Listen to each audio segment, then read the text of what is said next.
Let's make this popular Lagos street food called Asaro. I don't know if I pronounced it well, but you should know what I mean if you are in Lagos. Asaro.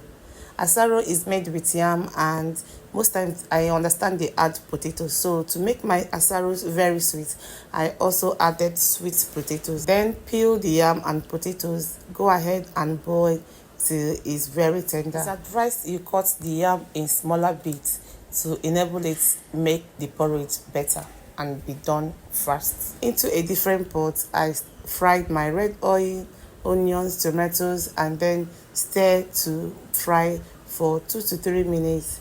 Let it just be nice.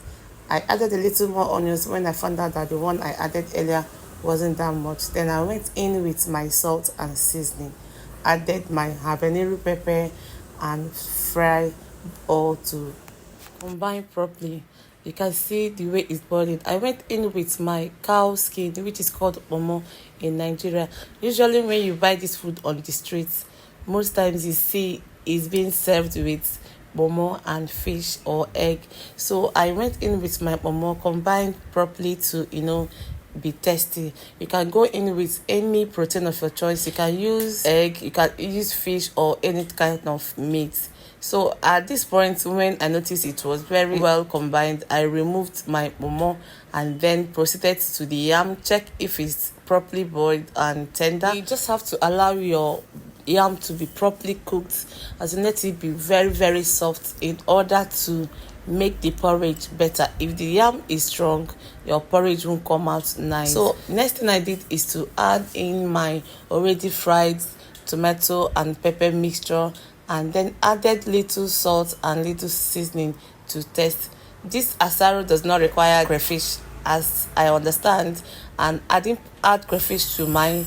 It came out very nice. So when making asaro, do note that crayfish is not that needed. Else, just go ahead and combine your yam and stew, or rather sauce, very well to form your asaro. Remember to use your spoon or spatula or whatever you're using to make the porridge very well.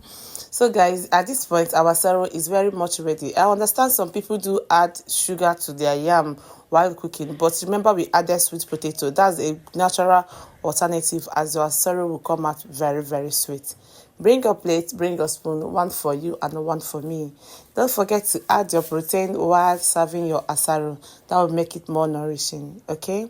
Thank you for watching, and please don't forget to subscribe, comment, like and share, and tell me something nice if you found this video useful. And of course, to make asaro is that easy and simple. Thank you for watching, and I hope to see you in my next one.